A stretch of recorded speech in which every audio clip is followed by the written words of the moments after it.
Upon awakening, the man's first care was to instruct the girl in the operation of the projectors, so that she could keep the heavily armored edge of their small section, which she had promptly christened the Forlorn Hope, between them and the grinding, clashing mass of wreckage, and thus, if it should become necessary, protect the relatively frail inner portions of their craft from damage.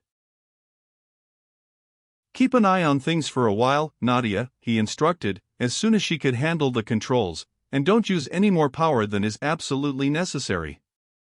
We'll need it all, and besides, they can probably detect anything we can use. There's probably enough leakage from the ruptured accumulator cells to mask quite a little emission, but don't use much. I'm going to see what I can do about making this whole wedge navigable." "Why not just launch what's left of this lifeboat? It's space-worthy, isn't it?" "Yes, but it's too small. 2 or 3 of the big dirigible projectors of the lower band are on the rim of this piece of pie-shaped section we're riding, I think. If so, and if enough batteries of accumulators are left intact to give them anywhere nearly full power, we can get an acceleration that will make a lifeboat look sick.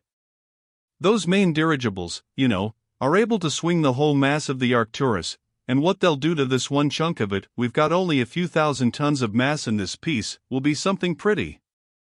Also, having the metal may save us months of time in mining it." He found the projectors, repaired or cut out the damaged accumulator cells, and reconnected them through the controls of the lifeboat. He moved into the engine room the air tanks, stores, and equipment from all the other fragments which, by means of a spacesuit, he could reach without too much difficulty. From the battery rooms of those fragments opened shelves. After being sliced open by the shearing ray, he helped himself to banks of accumulator cells from the enormous driving batteries of the ill-fated Arcturus, bolting them down and connecting them solidly until almost every compartment of their craft was one mass of stored-up energy. Days fled like hours, so furiously busy were they in preparing their peculiar vessel for a cruise of indefinite duration. Stevens cut himself short on sleep and snatched his meals in passing, and Nadia, when not busy at her own tasks of observing, housekeeping, and doing what little piloting was required, was rapidly learning to wield most effectively the spanner and pliers of the mechanic and electrician. "I'm afraid our time is getting short, Steve," she announced, after making an observation. "It looks as though we're getting wherever it is we're going." "Well, I've got only 2 more jobs to do, but they're the hardest of the lot." "It is Jupiter, or can you tell yet?" "Jupiter or one of its satellites, I think, from the point where they reversed their power. Here's the observation you told me to take." "Looks like Jupiter," he agreed, after he had rapidly checked her figures. "We'll pass very close to one of those 2 satellites, probably Ganymede, which is fine for our scheme. All 4 of the major satellites have water and atmosphere, but Ganymede, being largest, is best for our purposes. We've got a couple of days yet, just about time to finish up. Let's get going, you know what to do." "Steve, I'm afraid of it. It's too dangerous. Isn't there some other way?" "None that I can see. The close watch they're keeping on every bit of this junk makes it our only chance for a getaway. I'm pretty sure I can do it, but if I should happen to get nipped, just use enough power to let them know you're here, and you won't be any worse off than if I hadn't tried to pull off this stunt." He donned a spacesuit, filled a looped belt with tools, picked up a portable power drill, and stepped into the tiny airlock. Nadia deftly guided their segment against one of the larger fragments and held it there with a gentle, steady pressure, while Stevens, a light cable paying out behind him, clambered carefully over the wreckage, brought his drill into play, and disappeared inside the huge wedge. In less than an hour he returned without mishap and reported to the glowing girl. "Just like shooting fish down a well. Most of the accumulator cells were tight, and installing the relays wasn't a bad job at all. Believe me, girl, there'll be junk filling all the space between here and Saturn when we touch them off." "Wonderful, Steve!" Nadia exclaimed. It won't be so bad seeing you go into the others, now that you have this one all rigged up. Around and around the massive wreckage they crept, and in each of the larger sections Stevens connected up the enormous fixed or dirigible projectors to whatever accumulator cells were available through sensitive relays, all of which he could close by means of one radio impulse. The long and dangerous task done, he stood at the lookout plate, studying the huge disk which had been the upper portion of the lower half of the Arcturus and frowning in thought. Nadia reached over his shoulder and switched off the plate. "Nix on that second job, big fellow," she declared.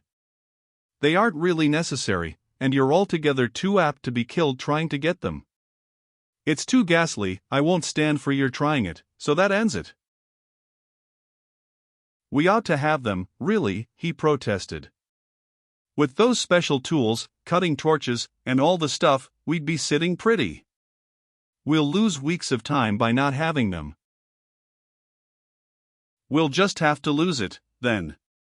You can't get M any more than a baby can get the moon, so stop crying about it." She went over the familiar argument for the 20th time.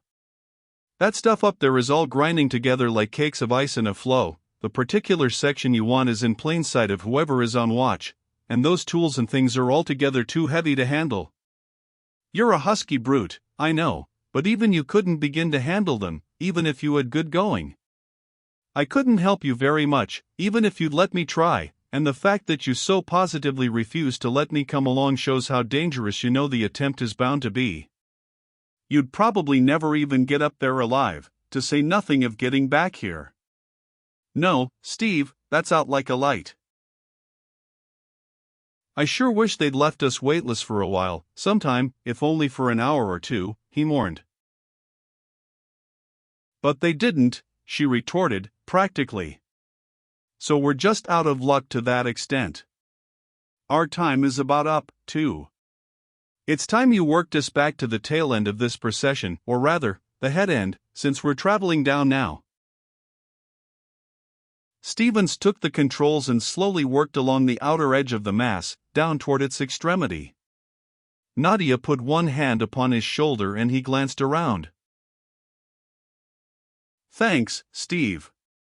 We have a perfectly wonderful chance as it is, and we've gone so far with our scheme together that it would be a crying shame not to be able to go through with it.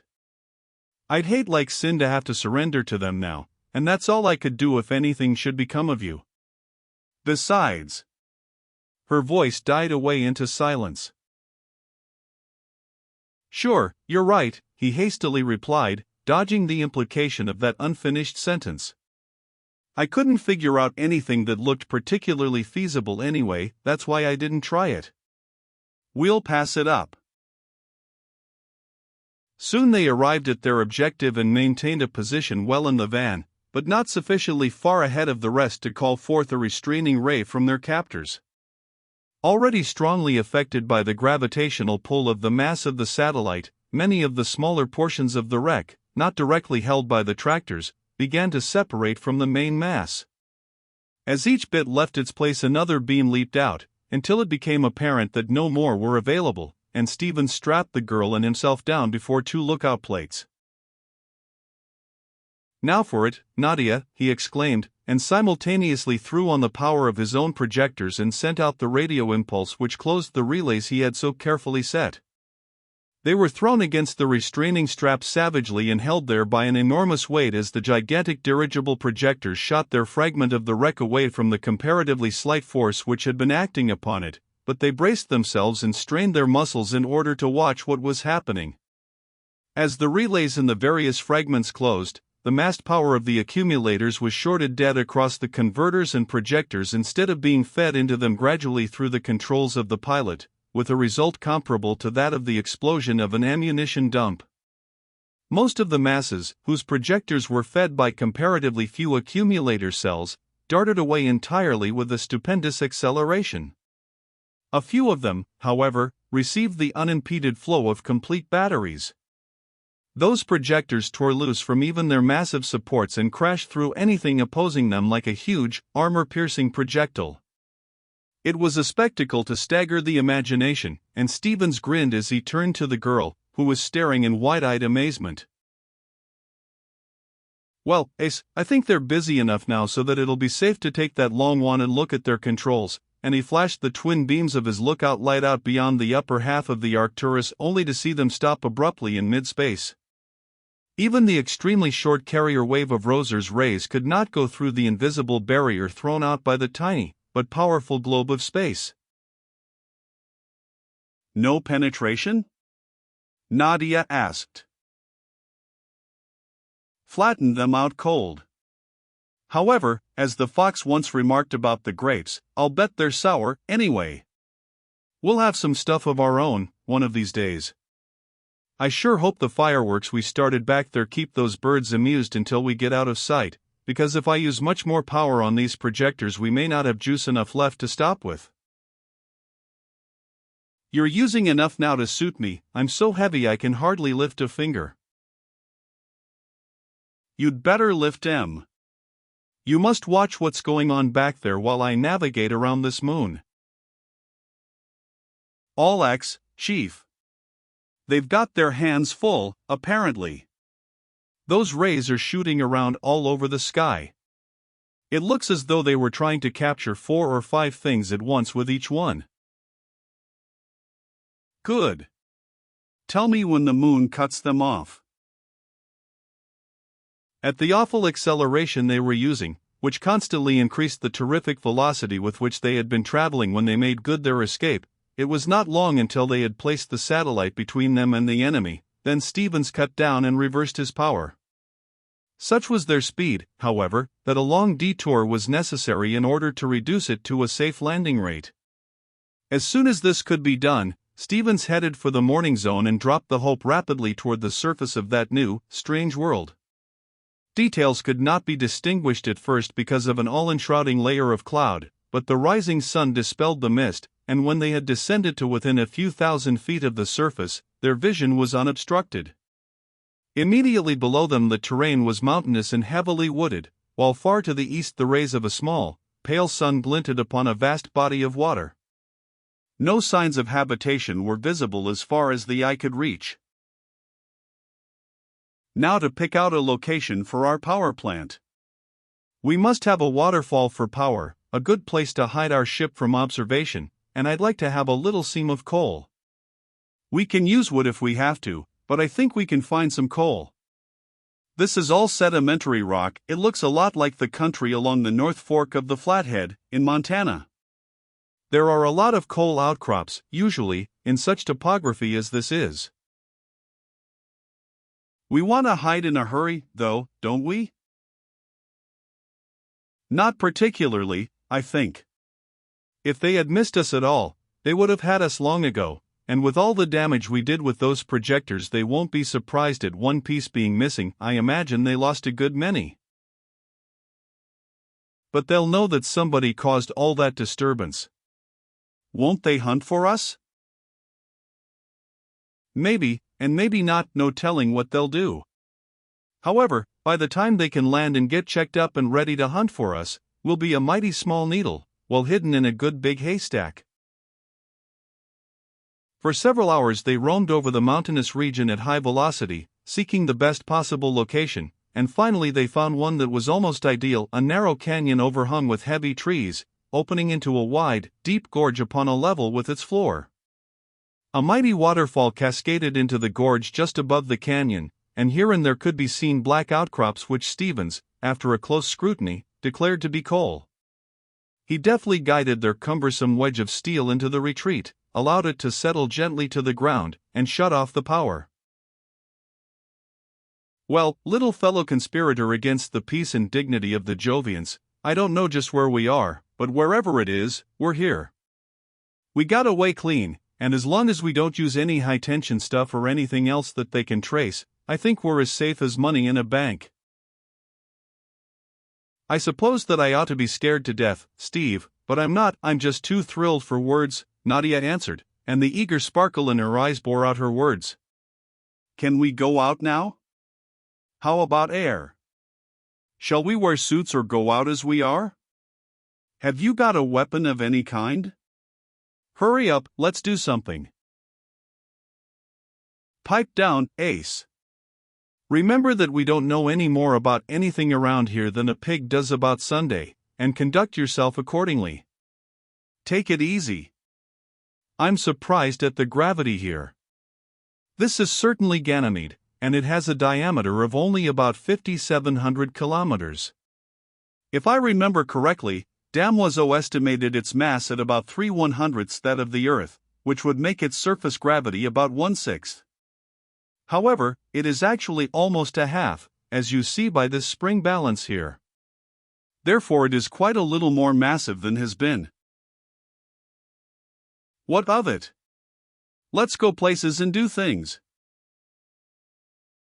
Calm yourself, Ginger, you've got lots of time. We'll be here for quite a while, I'm afraid.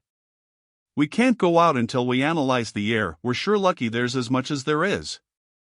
I'm not exactly the world's foremost chemist, but fortunately an air analysis isn't much of a job with the apparatus we carry. While Nadia controlled her impatience as best she could, Stevens manipulated the bulbs and pipettes of the gas apparatus. Pressure, 52 centimeters, more than I dared hope for, an analysis all X, I believe. Oxygen concentration a little high, but not much. We won't have to wear the spacesuits, then?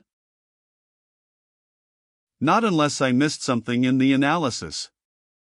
The pressure corresponds to our own at a height of about 3,000 meters, which we can get used to without too much trouble. Good thing, too. I brought along all the air I could get hold of, but as I told you back there, if we had to depend on it altogether, we might be out of luck.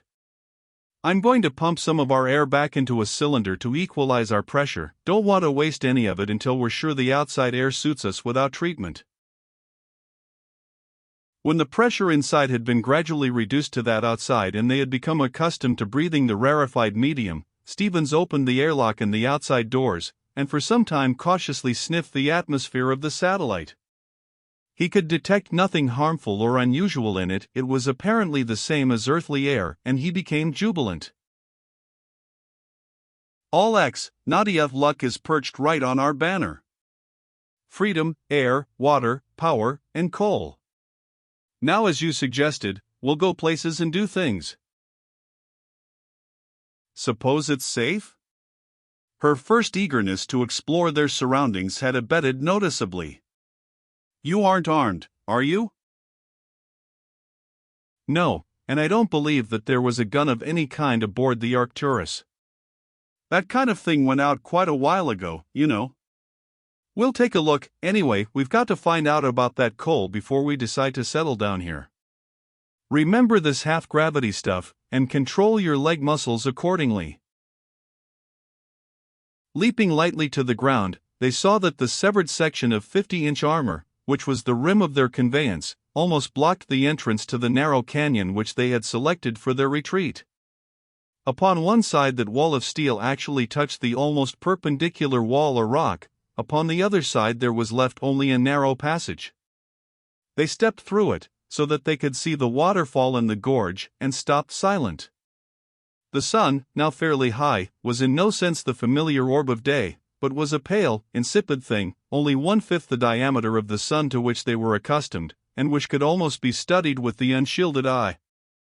From their feet a grassy meadow a few hundred feet wide sloped gently down to the river, from whose farther bank a precipice sprang upward for perhaps 1,000 feet, merging into towering hills whose rugged grandeur was reminiscent of the topography of the moon. At their backs the wall of the gorge was steep, but not precipitous, and was covered with shrubs and trees, some of which leaned out over the little canyon, completely screening it, and among whose branches birds could now and then be seen flitting about. In that direction no mountains were visible, indicating that upon their side of the river there was an upland plateau or bench. To their right the river, the gorge, and the strip of meadow extended for a mile or more, then curved away and were lost to sight. To their left, almost too close for comfort, was the stupendous cataract, towering above them to a terror-inspiring height. Nadia studied it with awe, which changed to puzzled wonder. "What's the matter with it, Steve?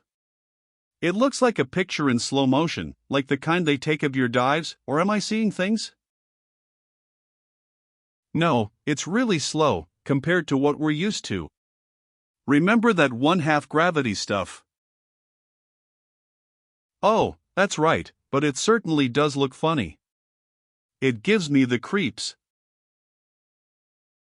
You'll get used to it pretty quick, just as you'll get used to all the rest of the things having only half their earthly weight and falling only half as fast as they ought to when you drop them. Well, I don't see anything that looks dangerous yet. Let's go up toward the falls a few meters and prospect that outcrop. With a few brisk strokes of an improvised shovel, he cleared the outcrop of detritus and broke off several samples of the black substance, with which they went back to the Forlorn Hope. "It's real coal," Stevens announced after a series of tests. "I've seen better, but on the other hand, there's lots worse. It'll make good gas, and a kind of a coke. Not so hot, but it'll do. Now we'd better get organized, old partner, for a long campaign." "Go ahead and organize, I'm only the cheap help in this enterprise." Cheap help?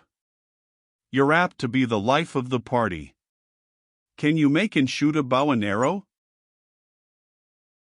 I'll say I can. I've belonged to an archery club for 5 years.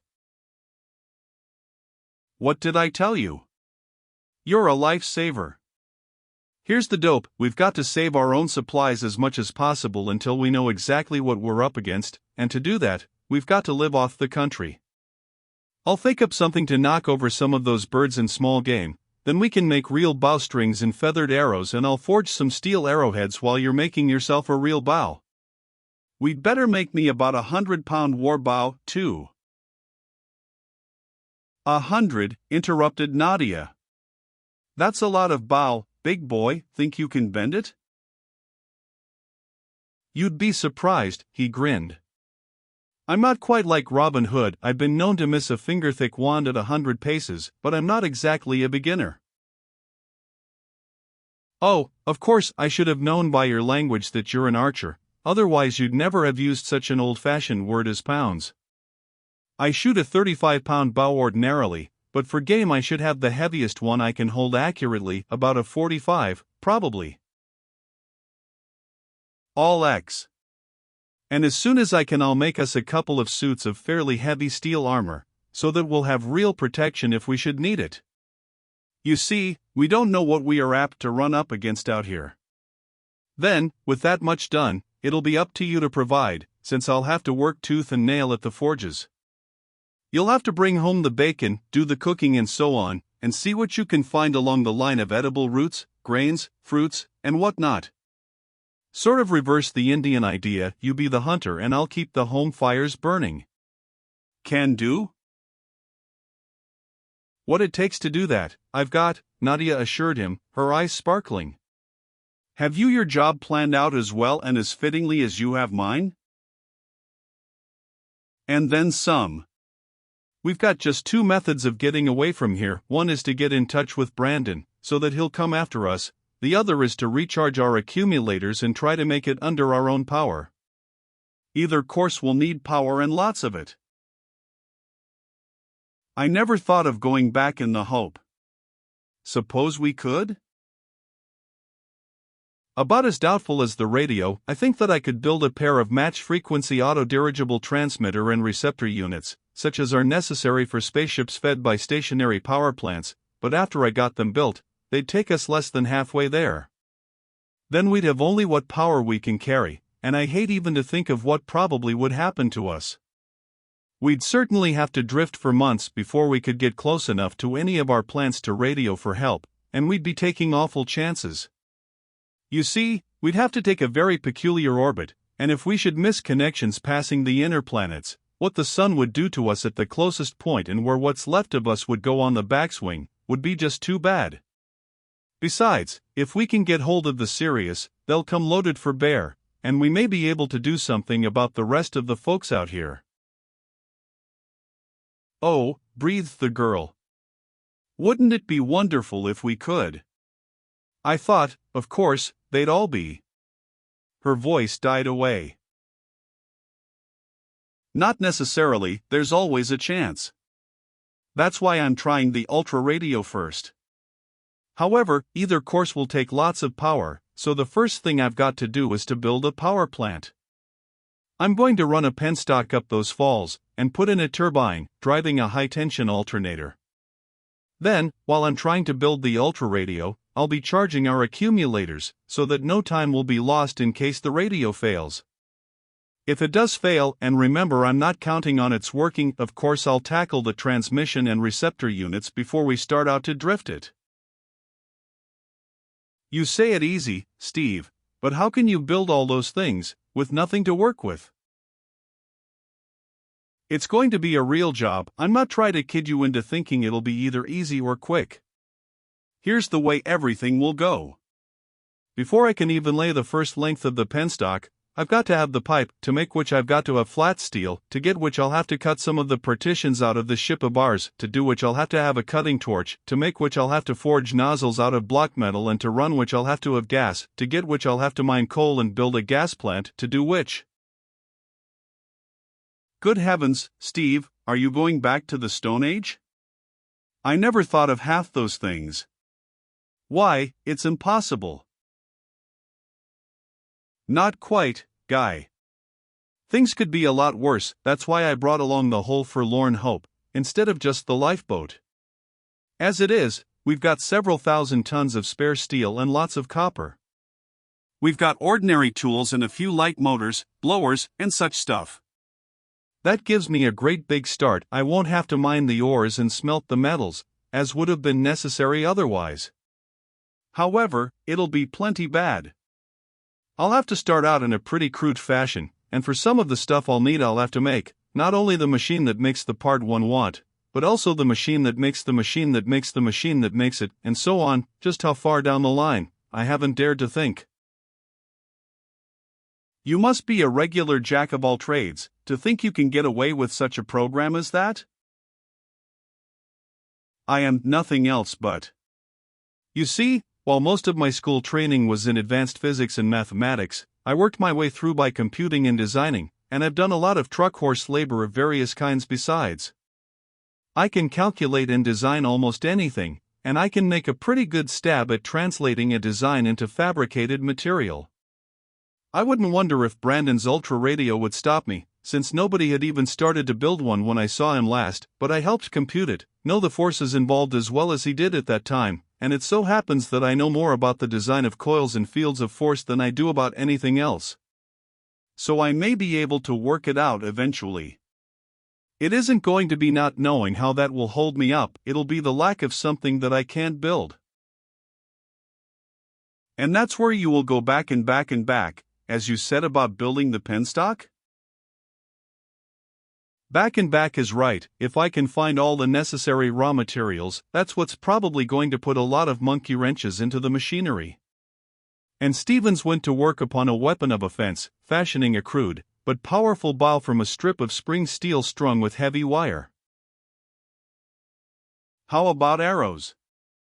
Shall I go see if I can hit a bird with a rock, for feathers, and see if I can find something to make arrows out of? Not yet anyway, I'd bet on the birds. I'm going to use pieces of this light brace rod off the accumulator cells for arrows. They won't fly true, of course, but with their mass I can give them enough projectile force to kill any small animal they hit, no matter how they hit it. After many misses, he finally bagged a small animal, something like a rabbit and something like a kangaroo, and a couple of round-bodied, plump birds, almost as large as domestic hens. These they dressed, with considerable distaste and a noticeable lack of skill. We'll get used to it pretty quick, Diana, also more expert, he said when the task was done.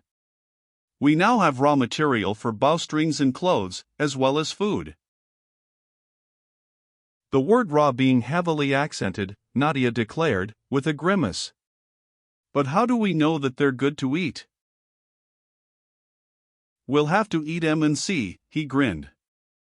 I don't imagine that any flesh is really poisonous, and we'll have to arrive at the ones we like best by a process of trial and error. Well, here's your job, I'll get busy on mine. Don't go more than a few hundred meters away and yell if you get into a jam. There's a couple of questions I want to ask you. What makes it so warm here, when the sun's so far away and Jupiter isn't supposed to be radiating any heat? And how about time? It's 12 hours by my watch since sunrise this morning, and it's still shining.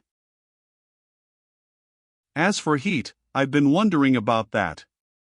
It must be due to internal heat, because even though Jupiter may be warm or even hot, it certainly isn't radiating much, since it has a temperature of -200 at the visible surface, which, of course, is the top of the atmosphere. Our heat here is probably caused by radioactivity. That's the most modern dope, I believe. As for time, it looks as though our days were something better than 30 hours long, instead of 24.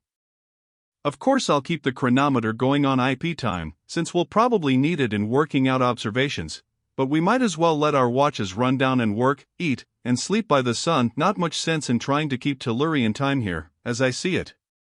Check. All X. I'll have supper ready for you at sunset. Bye. A few evenings later, when Stevens came in after his long day's work, he was surprised to see Nadia dressed in a suit of brown coveralls and high-laced moccasins. "How do I look?" she asked, pirouetting gaily. "Neat, but not gaudy," he approved. "That's good moleskin, smooth, soft, and tough. Where'd you make the rays? I didn't know we had anything like that on board. What did you do for thread? You look like $1 million, you sure did a good job of fitting." "I had to have something. What with all the thorns and brush, there was almost more of me exposed than covered, and I was getting scratched up something fierce. So I ripped up one of the spacesuits, and found out that there's enough cloth, fur, and leather in one of them to make 6 ordinary suits, and thread by the kilometer.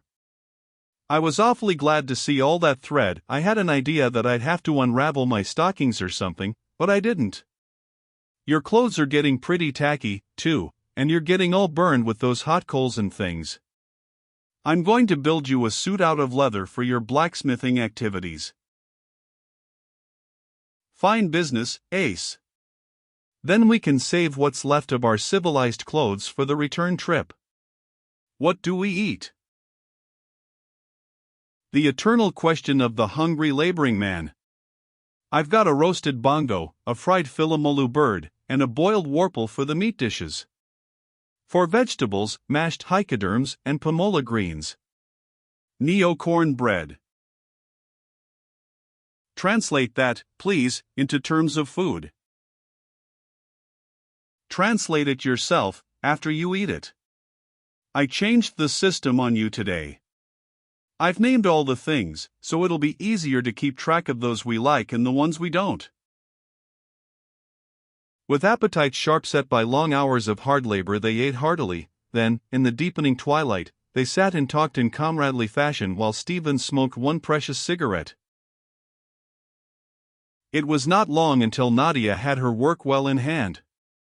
Game was plentiful, and the fertile valley and the neighboring upland yielded peculiar, but savory vegetable foods in variety and abundance, so that soon she was able to spend some time with Stevens, helping him as much as she could. Thus she came to realize the true magnitude of the task he faced and the real seriousness of their position. As Stevens had admitted before the work was started, he had known that he had set himself a gigantic task, but he had not permitted himself to follow, step by step, the difficulties that he knew awaited him. Now, as the days stretched into weeks and on into months, he was forced to take every laborious step, and it was borne in upon him just how nearly impossible that Herculean labor was to prove, just how dependent any given earthly activity is upon a vast number of others. Here he was alone. Everything he needed must be manufactured by his own hands, from its original sources. He had known that progress would be slow, and he had been prepared for that, but he had not pictured, even to himself, half of the maddening setbacks which occurred time after time because of the crudity of the tools and equipment he was forced to use. All too often a machine or part, the product of many hours of grueling labor, would fail because of the lack of some insignificant thing, some item so common as to be taken for granted in all terrestrial shops, but impossible of fabrication with the means at his disposal. At such times he would set his grim jaw a trifle harder, go back one step farther toward the Stone Age, and begin all over again to find the necessary raw material or a possible substitute, and then to build the apparatus and machinery necessary to produce the part he required. Thus the heartbreaking task progressed, and Nadia watched her co-laborer become leaner and harder and more desperate day by day, unable in any way to lighten his fearful load. In the brief period of rest following a noonday meal, Stevens lay prone upon the warm, fragrant grass beside the forlorn hope, but it was evident to Nadia that he was not resting. His burned and blistered hands were locked savagely behind his head, his eyes were closed too tightly, and every tense line of his body was eloquent of a strain even more mental than physical. She studied him for minutes, her fine eyes clouded, then sat down beside him and put her hand upon his shoulder.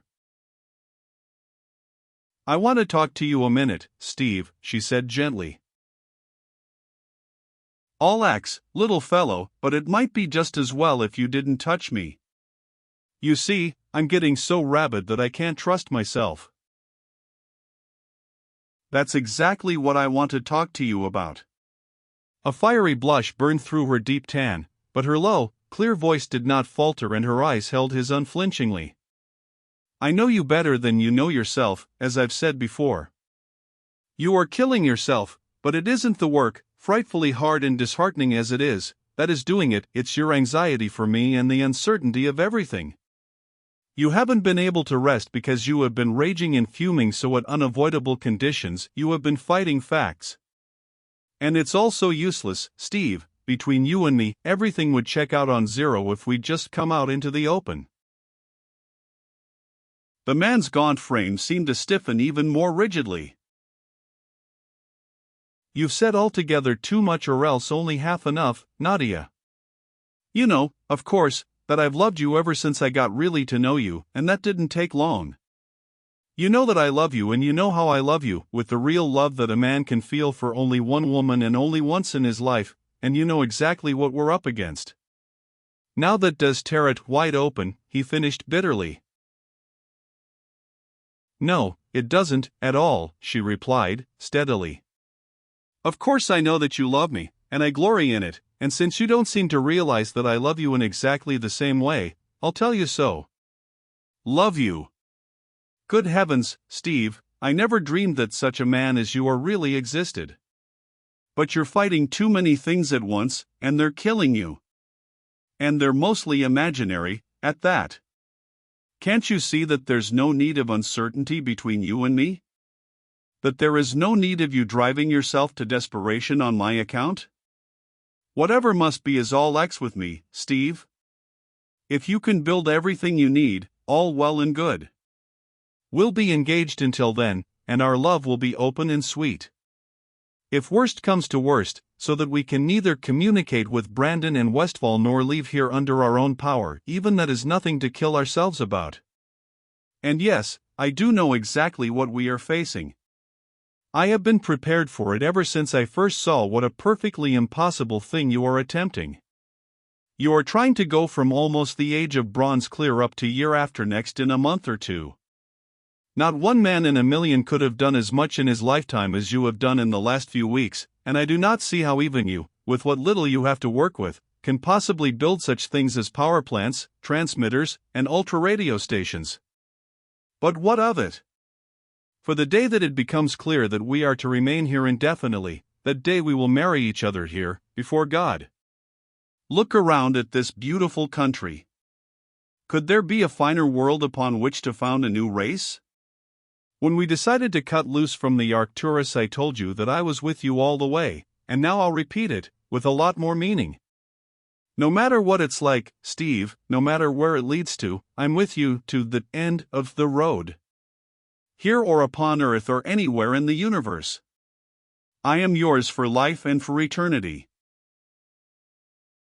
While she was speaking, the grim, strained lines upon Stephen's face had disappeared, and as she fell silent he straightened up and gently, tenderly, reverently he took her lithe body into his arms. You're right, sweetheart, everything will check out on 0 to 19 decimals. He was a man transfigured. I've been fighting windmills and I've been scared sick, but how was I to think that a wonder girl like you could ever love a mutt like me? You certainly are the gamest little partner a man ever had. You're the world's straightest shooter, Ace. You're a square brick if there ever was one.